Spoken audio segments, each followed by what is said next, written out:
이건 세계에서 유례가 없는 말도 안 되는 얘기입니다. 이 나라는 나라 전체가 전쟁의 잿더미에서 국제 원조를 받던 국가인데 후진국 중에서도 상황이 특히 나빴죠. 킬링필드에 해방된 후 캄보디아와 딱히 큰 차이도 없었어요. 게다가 캄보디아는 농사도 훨씬 잘 돼요. 그런데도 불구하고 70여 년 만에 유엔에서 공식적으로 선진국의 지위로 인정받는 나라가 돼버렸죠. 지금 이 이야기의 주인공은 바로 다름 아닌 한국이라는 나라입니다. 미국의 최고 명문대학교 교수가 인정한 전 세계에서 유일하게 한국만 성공시킨 놀라운 일 탑4에 대해서 지금부터 자세하게 이야기를 들어보겠습니다. 이야기를 시작하기 전에 구독과 좋아요는 이미 눌러주셨죠? 감사합니다. 그럼 이야기를 시작합니다. 안녕하십니까. 저는 미국에 있는 예일대학교 정치경제학과에서 연구와 강의를 하고 있는 알렉스 그린입니다. 오늘은 제가 오랫동안 관심을 가지고 연구해온 주제인 한국의 산업화와 민주화 동시성공 사례에 관해 말씀드리고자 합니다. 전 세계 여러 국가들의 발전 과정을 살펴보면서 유독 한국에서만 나타난 독특하고도 놀라운 결과가 무엇인지 늘 궁금했기 때문입니다. 우선 미국, 중국, 일본 등 다양한 국가들이 경제 발전과 정치 발전에 각자 다른 방식으로 성공해왔습니다. 그러나 경제가 급속도로 성장한 나라는 대체로 민주주의가 늦어지고 반대로 민주주의가 일찍 정착된 국가는 경제 성장의 속도가 더딘 사례가 많았습니다. 그런데 한국은 놀랍게도 산업화와 민주화 모두를 압축적으로 달성했지요. 이런 상황을 목격한 저는 도대체 한국은 어떻게 이걸 가능하게 했을까라는 의문을 품고 본격적인 조사와 분석을 시작하게 되었습니다. 처음에는 정말 한국이 예외적인 걸까 하는 회의적인 시선이 있었던 것도 사실입니다. 혹시 연구가 덜 되어 알려지지 않은 다른 국가 사례가 있을 수 있고 한국의 성공이 단지 국제 정세의 우연한 도움을 받은 결과는 아닐까 하는 생각도 해봤습니다. 그러나 동료 연구자들과 함께 역사적 자료와 각국 지표, 통계 등을 폭넓게 비교하면서 한국의 발전 경로가 결코 운만으로 설명되기 어려운 특별함을 지닌다는 점을 깨닫게 되었습니다. 특히 흥미로웠던 부분은 단순히 경제력만이 아닌 정치사회 전반에서 상당한 균형과 안정성을 이뤘다는 점입니다. 물론 한국도 내부적으로 여러 갈등과 해결해야 할 과제가 전혀 없는 것은 아닙니다. 제가 연구하는 분야인 정치경제학 시각에서 봐도 여전히 많은 도전이 남아있다고 평가할 수 있습니다. 하지만 이처럼 짧은 기간에 산업화와 민주화를 동시에 성공시킨 사례가 극히 드물다는 사실만큼은 분명합니다. 오늘은 바로 이 한국만 가능했던 놀라운 일들을 4가지로 정리해 말씀드릴 예정입니다. 이른바 자영농 세대의 교육 열망이 어떻게 산업화 인력을 공급했는지, 압축적 경제 성장 속에서 민주화의 싹이 함께 자라날 수 있었던 요인, 한국 특유의 평소엔 경쟁적이지만 위기에 직면하면 강력하게 뭉치는 집단 심리, 그리고 중국과 일본 같은 거대 문명권 옆에서도 자주적 정체성을 잃지 않았던 지정학적 배경을 차례대로 살펴보려 합니다. 제가 이 4가지 주제에 집중한 이유는 한국에서 관찰되는 여러 성공 요인을 압축해 보여주기 때문입니다. 세계 여러 나라와 비교할 때 한국이 왜 이처럼 독보적인 발전 패턴을 보여줄 수 있었는지 이해하는 데 큰 힌트가 되기도 하죠. 오늘 다룰 내용들은 비단 한국인에게만 의미가 있는 것이 아니라 다른 나라의 발전 경로와 정책 제안에도 중요한 시사점을 준다고 믿습니다. 저 역시 연구자로서 아직 다 밝혀지지 않은 부분들이 많다고 생각하고 있어 이곳에서 여러분과 함께 고민하고 새로운 관점을 나누는 계기가 되면 좋겠습니다. 여러분께서 한국의 사례를 더욱 깊이 이해하시려면 먼저 세계 각국이 어떤 과정을 거쳐 산업화와 민주화를 이루었는지 살펴볼 필요가 있습니다. 흔히 많은 국가들은 경제 성장과 정치적 자유 중 한쪽을 우선시키는 경향을 보여왔습니다. 그 결과 민주주의가 자리 잡기 전에 경제부터 급속도로 성장하거나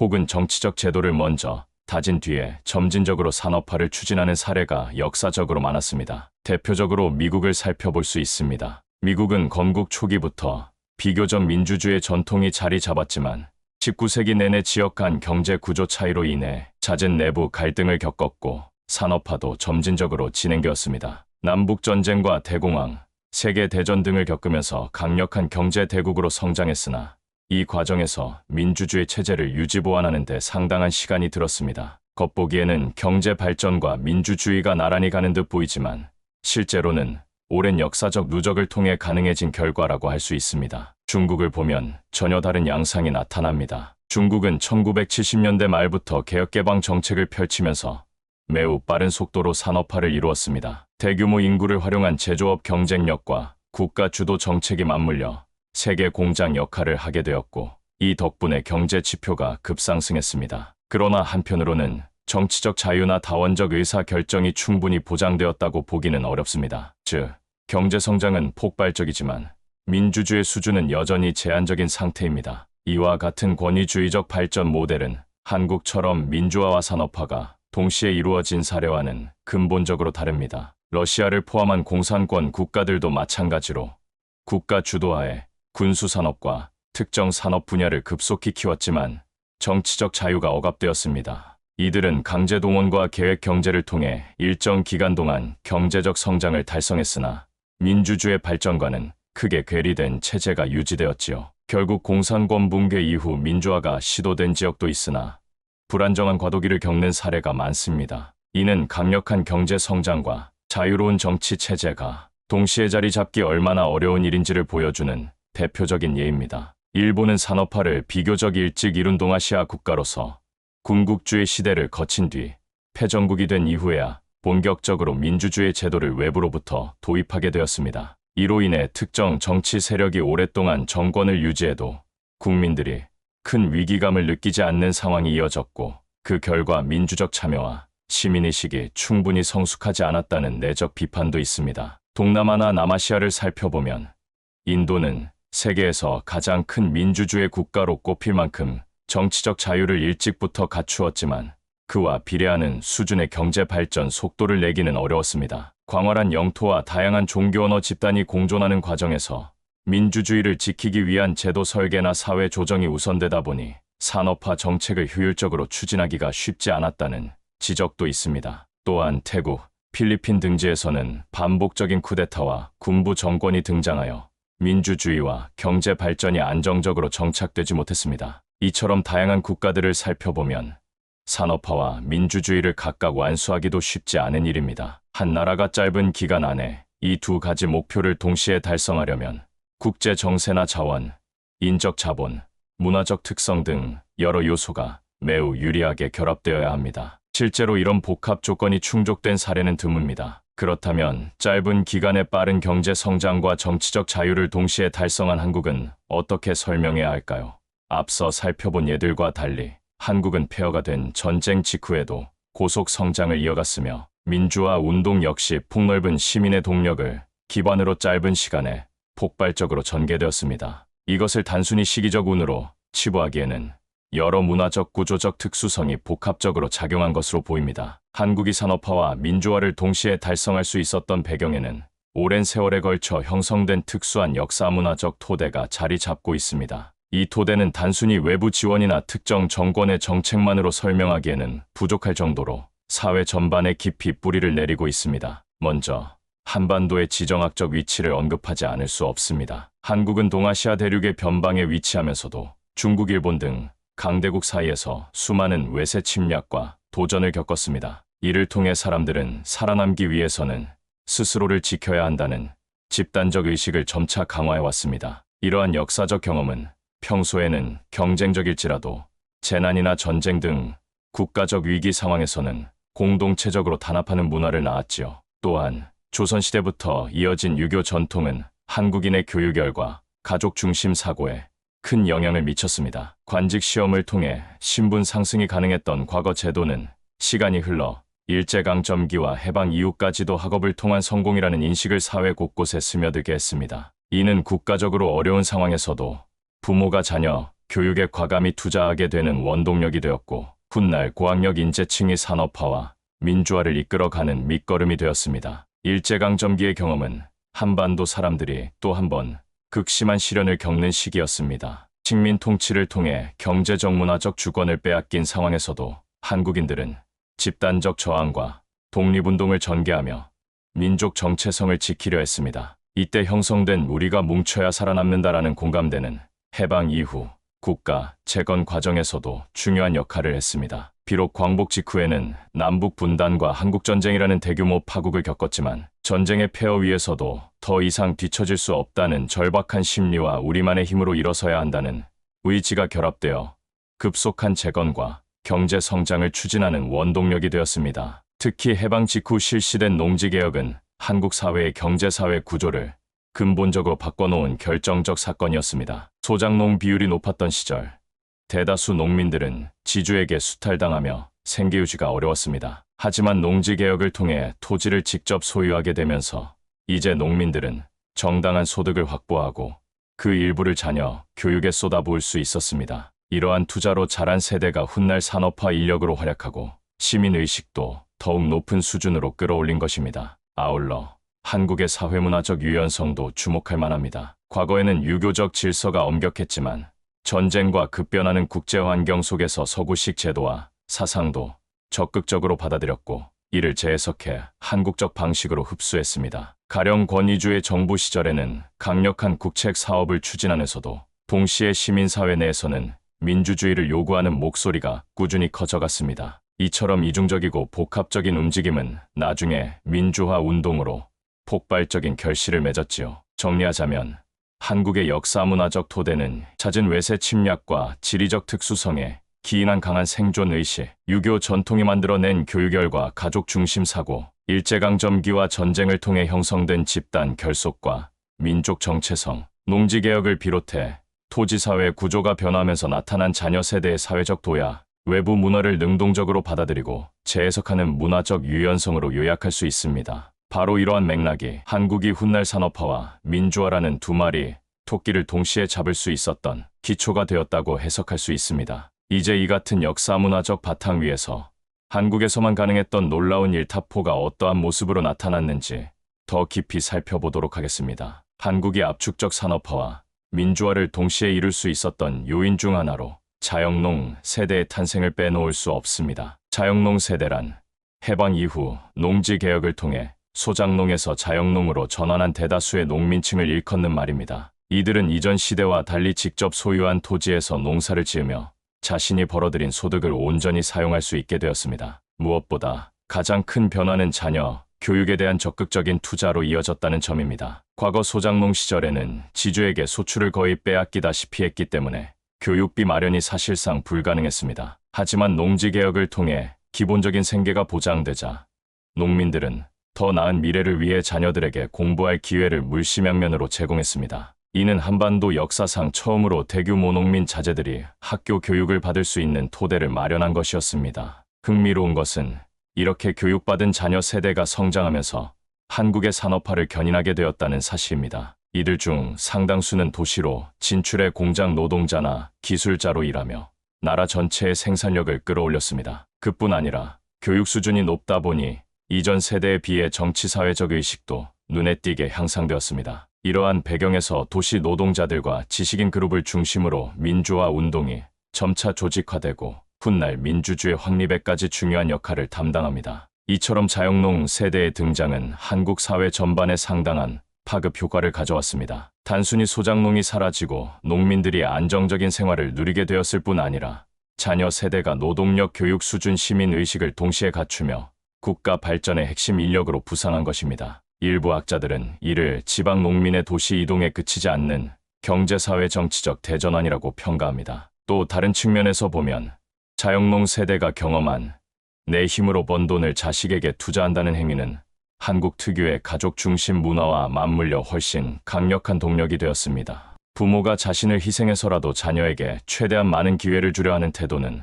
오랜 전통이었는데 이제 경제적 여건이 뒷받침되기 시작하자 그 에너지가 폭발적으로 발현된 것이지요. 그 결과 전국 각지에서 수많은 학생들이 수도권 및 산업 현장으로 진출해 도시 노동시장을 활성화하고 산업화에 기여했습니다. 정리하자면 자영농 세대가 탄생함으로써 한국 농촌은 더 이상 수탈의 공간이 아니라 자녀 교육과 미래 투자의 기반으로 거듭났고 이를 통해 산업화와 민주화라는 두 가지 과제를 동시에 끌고 갈 수 있는 튼튼한 인적 기반이 확보되었습니다. 경제성장에 필요한 노동력과 기술자, 민주화 운동에 필요한 시민의식과 조직화 능력이 이 세대를 통해 대량으로 배출되었기 때문입니다. 이러한 과정은 다른 국가들과 비교했을 때 빠른 속도로 이뤄졌다는 점에서도 놀라움을 자아냅니다. 농지개혁이 성공적으로 실시된 사례는 드물고 성공했다 하더라도 그 효과가 사회 전체로 파급되는 데에는 오랜 세월이 걸리기 마련입니다. 그러나 한국은 비교적 짧은 기간에 자영농 도시 노동자 중산층 형성으로 이어지는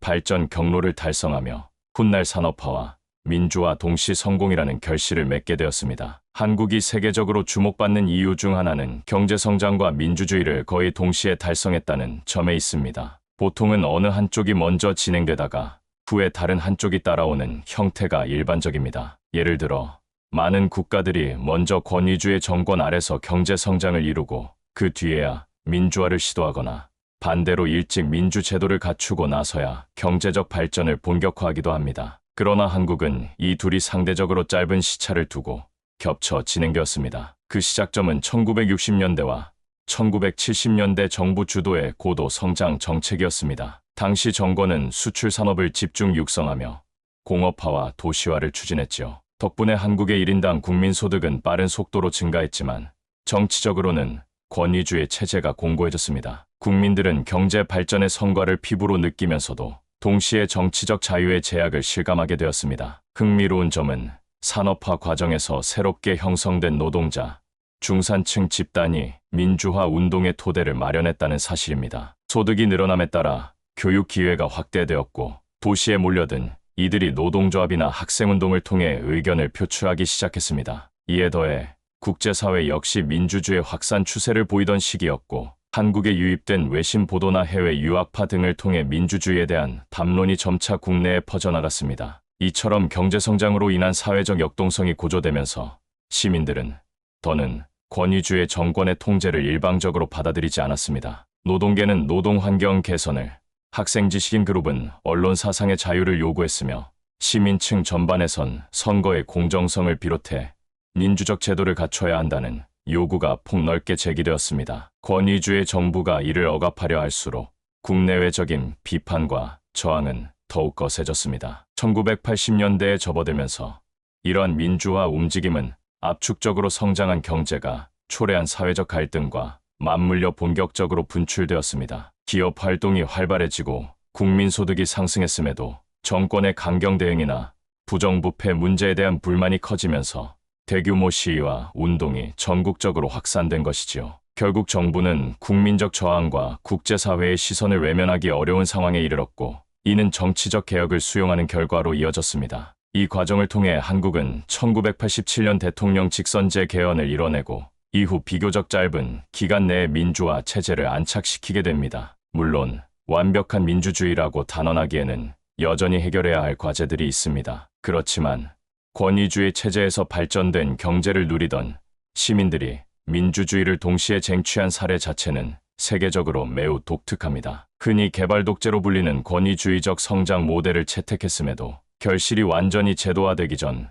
비교적 빠른 시점에 민주주의 요구가 수용된 셈입니다. 요약하자면 고속 성장과 정치적 자유가 서로 다른 방향으로 작용하면서도 한편으로는 서로를 촉진한 측면이 있었습니다. 경제 성장으로 인해 신흥 중산층 노동계층이 부상함으로써 민주화 동력이 강화되었고 민주화 운동의 열기는 다시 시민들의 적극적 참여와 학습을 촉진해 사회 전반에 활력을 불어넣었습니다. 이렇게 산업화와 민주화가 서로 밀고 끌어주며 압축적으로 달성된 결과 한국은 짧은 역사에도 불구하고 꽤 안정된 민주 정치 체제와 상대적으로 높은 경제 수준을 동시에 갖춘 국가로 자리매김할 수 있었습니다. 한국에 대해 오랫동안 연구해 온 해외 학자들이 공통으로 언급하는 특징 중 하나가 한국인은 평소에 극도로 경쟁적인데 위기 상황만 닥치면 기적처럼 하나로 뭉친다라는 점입니다. 겉보기에는 서로 이기려 애쓰는 개인주의자들이 모인 사회처럼 보이지만 외부에서 큰 재난이나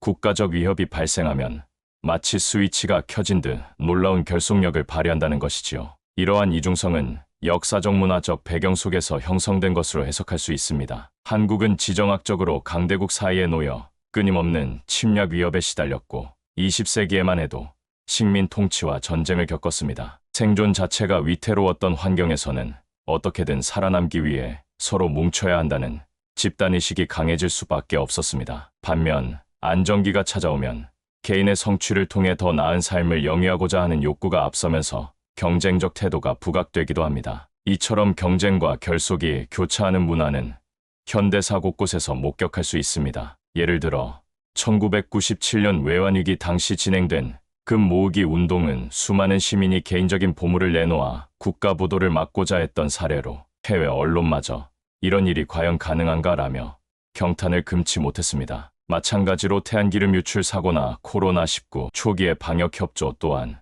평소에는 각자 도생에 익숙한 사람들이 국가적 재난 앞에서 기꺼이 한마음으로 뭉치는 모습을 잘 보여줍니다. 이는 경제적 정치적 동원과도 밀접한 관련이 있습니다. 권위주의 정권 시절 정부는 대규모 국책 사업이나 국제행사 유치 과정에서 국민에게 국가 경쟁력 제고를 내세웠고 상당수 시민이 이에 호응하며 공동의 목표 달성을 위한 희생을 기꺼이 감수했습니다. 반면 민주화 이후에는 시민 스스로 조직화해 광범위한 시위나 서명운동을 펼치는 등 아래로부터의 결속이 활발해졌습니다. 한 가지 흥미로운 공통점은 우리가 함께하지 않으면 더 큰 위기를 맞을 수 있다는 인식이 작동할 때 결속의 정도가 최고조에 달한다는 사실입니다. 학문적으로 볼 때 이런 문화적 특성은 집단주의 문화로 단순 정의하기 어렵습니다. 왜냐하면 평시에는 개인의 이익과 경쟁이 우선시되는 모습이 분명히 존재하기 때문입니다. 오히려 협력과 경쟁이 공존하는 이중성이 한국 사회의 역동성을 만들어내는 동력이라 할 수 있습니다. 개개인이 경쟁에서 승리해 개인적 성취를 이루려는 에너지가 국면에 따라 집단적 목표로 흡수될 때 국가적 위기 극복이나 획기적 발전을 만들어내는 힘으로 전환되는 것이지요. 정리하자면 한국인은 평소에는 경쟁적이고 때로 이기적인 모습까지 보이지만 위기 상황이 되면 열쇠를 돌린 듯 하나로 뭉친다는 이중 구조를 갖고 있습니다. 이는 한국이 단기간에 경제 성장과 민주주의 진전 같은 복합적인 과제를 해내는데 큰 역할을 했으며 다른 나라에서 쉽게 찾아볼 수 없는 독특한 사회적 역학이라 볼 수 있습니다. 한국이 동아시아에서 유독 독특한 발전 경로를 밟은 이유 중 하나로 지정학적 역사적 독립성을 빼놓을 수 없습니다. 한국은 대륙과 해양 세력이 교차하는 위치에 자리 잡아 역사상 수많은 외세의 간섭과 충돌을 겪었습니다. 그런데도 한반도는 완전히 흡수동화되지 않고 고유의 민족적 문화적 정체성을 유지해왔습니다. 이 점이 현대에 이르러 산업화와 민주화를 동시에 추진할 수 있는 강력한 자립의식을 낳았다는 분석이 제기됩니다. 무엇보다 중국의 영향력을 언급하지 않을 수 없습니다. 지리적으로 인접해 있고 문화적으로 깊은 교류가 있었음에도 한국은 한사군 설치 이후 오랜 기간 자주성을 유지해왔습니다. 다른 주변 지역이 쉽게 동화되거나 오랫동안 속국 상태에 놓인 사례가 많았던 것과 달리 한반도는 상대적으로 독립된 왕조를 계속 유지해온 것이 특징입니다. 이 과정에서 중화 문명을 적극 수용하되 주체적인 필터를 거쳐 독자적 색채를 더해 나갔습니다. 일본과의 관계도 눈여겨볼 부분입니다. 조선 후기 이후 여러 차례 외란과 근대 일본 제국의 침략을 겪었지만 그 기간은 길게 보았을 때 상대적으로 짧았습니다. 당시 문화적 정치적 억압이 심각했지만 독립운동을 통해 민족성을 지켜낸 점에서 완전 동화와는 거리가 멀었습니다. 해방 후 분단과 전쟁이라는 비극을 맞았지만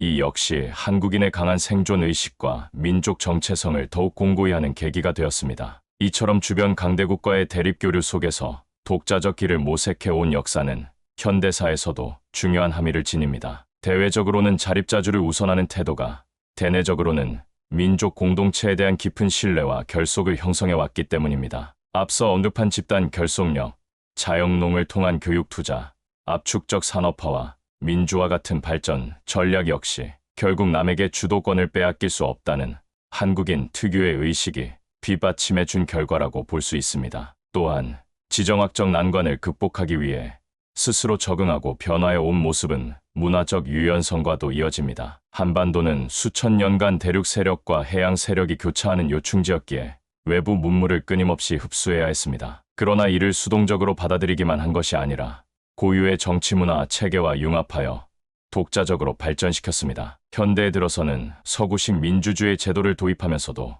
한국식의 집단문화나 가족 중심 사고가 결합되는 식으로 새로운 변형이 일어난 것이지요. 정리하자면 한국이 지정학적으로 강대국 사이에 위치하고도 지속적으로 독립왕조와 민족 정체성을 지켜온 경험은 경제정치 체제를 스스로 설계하려는 의지와 위기시 강한 결속을 뒷받침하는 강력한 동인으로 작용했습니다. 주변 국가와 구별되는 독창적 길을 걷는 동력이 되었고 궁극적으로 산업화와 민주화라는 이중과업을 압축적으로 실현하는 데까지 이어졌다는 해석이 가능합니다. 이상으로 한국만 가능했던 놀라운 일타포를 모두 살펴보았습니다. 자영농 세대의 탄생과 그들이 주도한 교육 투자, 산업화와 민주화가 거의 동시에 이루어진 압축적 발전, 한국인의 이중적 문화 스위치, 평소엔 경쟁적, 위기엔 강력, 지정학적 역사적 독립성이 가져온 고유의 자립의식, 이 네 가지가 결합되면서 다른 나라에서는 보기 어려운 특별한 성과를 만들어냈다는 것이 이번 장에서 강조하고 싶은 핵심입니다. 종합하면 한국의 발전 모델은 권위주의적 고속 성장과 시민이 주도한 급진적 민주화가 아주 짧은 시차로 연속적으로 발생했다는 데 특별한 의미가 있습니다. 이는 자영농 세대의 교육열, 경제 성장으로 형성된 도시 노동 중산층, 위기 앞에서 뭉치는 결속 문화, 역사적으로 다져진 독립적 의식 같은 요소들이 함께 작용했기 때문에 가능했습니다. 앞서 한국이 산업화와 민주화를 동시에 이뤄낸 여러 요인을 살펴보면서 사람들이 어떻게 생각하고 행동하느냐가 얼마나 중요한지 확인할 수 있었습니다. 이번에는 그런 한국인의 집단 심리를 좀 더 구체적으로 들여다보겠습니다. 이미 말씀드렸듯 한국 사회에는 평소에는 극도로 경쟁적이면서도 갑작스러운 위기 앞에서는 놀라울 정도로 결속하는 역동성이 공존합니다. 그런데 이를 단순히 정체성이 이중적이다라는 말만으로 설명하기에는 조금 더 복합적인 문화적 맥락이 깔려 있습니다. 먼저 가족이나 친족 단위가 지닌 강력한 유대가 한국인의 사고방식을 크게 좌우합니다. 이는 유교적 전통과 연관되어 부모나 자녀를 위해 희생하는 태도가 미덕으로 여겨지는 분위기를 만들어 왔습니다. 특히 급격한 근대화 시기를 거치며 많은 사람들이 농촌을 떠나 도시에 자리 잡았어도 우리 식구만큼은 성공해야 한다는 마음이 끈질기게 작동했습니다. 경쟁을 통해 개인적 성취를 이루는 동시에 그 성과를 가족과 공유하고 나아가 국가적 위기 때는 모든 가정이 함께 대응하는 양상이 나타나곤 했습니다. 또 한 가지 흥미로운 점은 체면과 정이라는 요소가 한국 문화의 대인관계에 깊이 스며들어 있다는 것입니다. 체면을 중시하는 문화는 개인이 사회에서 인정받거나 적어도 도태되지 않기 위해 부단히 노력하도록 만듭니다. 한편으론 가족이나 친구, 이웃과 오랜 시간 쌓이는 정은 평소 경쟁 관계에 있더라도 필요할 때 서로 힘을 보태며 함께 살아가는 기반이 됩니다. 이렇게 체면과 정이 동시에 작동하는 상황은 외부 관찰자에게 이 사회가 정말 개인주의적인가 아니면 집단주의적인가라는 혼란을 줄 수 있지만 사실 그 경계가 유연하게 공존하기 때문에 산업화 민주화 같은 대규모 변혁도 빠르게 가능해진 것이라는 분석이 있습니다. 빨리빨리 문화라고 불리는 한국 특유의 속도전 역시 이 집단 심리와 무관하지 않습니다. 일찍이 전쟁과 빈곤을 겪으면서 한국인들은 효율과 속도를 중시하는 태도를 갖추게 되었습니다. 이는 개인의 업무 처리나 기업 문화 등에 녹아들어 단기간에 경제 발전을 이끌어내는 데 큰 영향을 주었지요. 흥미로운 점은 사람들이 빠르게 움직이고 성과를 내야 할 때는 무척 치열하고 각계약진을 하다가도 국가적 프로젝트나 외부 위협이 생기면 속도감을 그대로 협력 체제로 전환한다는 것입니다. 이처럼 한국인의 집단 심리는 유교적 전통, 가족 중심 사고, 정과 체면, 문화 등이 어우러져 형성된 독특한 결과물입니다. 그래서 개인 간 경쟁이 심할 때는 극도로 이기적으로 비칠 수 있고 위기 극복 국면에서는 이보다 더 협동적일 수 없다고 말할 정도로 똘똘 뭉치는 상황이 벌어지곤 합니다. 다시 말해 경쟁과 협력이라는 두 축이 동시에 작동하는 구조가 한국 사회를 한층 역동적으로 만든다고 볼 수 있습니다. 바로 이 점이 일반적으로 경제 성장과 정치 발전이 어느 한쪽에 치우치기 쉬운 여타 국가들과 구별되는 문화적 근간이 된다고 하겠습니다. 산업화 시기에 개인의 노력과 성취가 극대화되어 성장을 앞당겼다면 민주화 국면에서는 집단적 저항과 연대의식이 폭넓게 발현되었습니다. 이런 심리문화적 특수성이 없었다면 한국이 짧은 기간 안에 경제정치 양면에서 두드러진 성과를 내기는 어려웠을 것이라는 게 학계의 공통된 견해입니다. 이제까지 살펴본 한국의 압축적 산업화와 민주화, 그리고 독특한 문화 심리적 배경은 해외 학계에서도 꾸준한 관심 대상이 되어 왔습니다. 정치학, 사회학, 경제학 등 다양한 분야에서 왜 한국만 가능했는가라는 물음은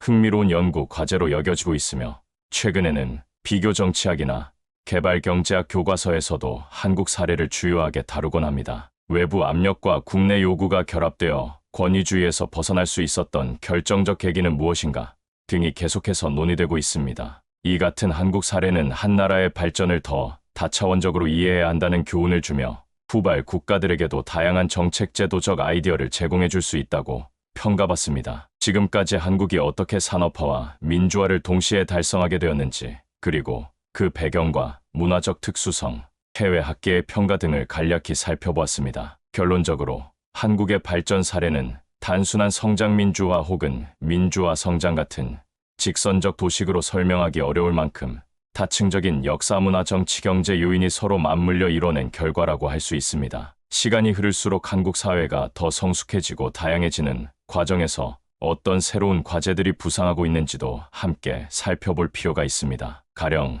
저출산 고령화, 글로벌 환경 변화, 첨단 기술 경쟁 등은 한국이 앞으로 해결해야 할 주요 도전 과제입니다. 과거에는 국가 발전이라는 하나의 공통 목표 아래 모두가 뭉치기 쉬웠지만, 현재 한국 사회는 개인 가치와 라이프 스타일이 점점 더 다양해지면서 집단 결속을 유지하기가 과거보다 까다로워졌다는 시각도 있지요. 또한 통일 문제나 국제정치의 재편과 같은 이슈가 불거질 때 과연 한국은 과거처럼 협력적 에너지를 다시 끌어낼 수 있을지, 아니면 사회적 분열이 심화될 것인지에 대해서도 학계와 언론에서 관심이 집중되고 있습니다. 이렇듯 한국 사례는 이미 완성된 발전 모델이라기보다는 끊임없이 변화하고 재구성되는 프로세스에 가깝습니다. 선진국 반열에 올라섰다고 평가되는 지금도 다양한 내부 외부 변수를 어떤 방식으로 조정하느냐에 따라 미래가 크게 달라질 수 있다는 것이지요. 이 점에서 한국은 앞으로도 새로운 연구 주제로 남을 공산이 큽니다. 특히 정치, 사회, 경제적 변동이 예고되는 시점마다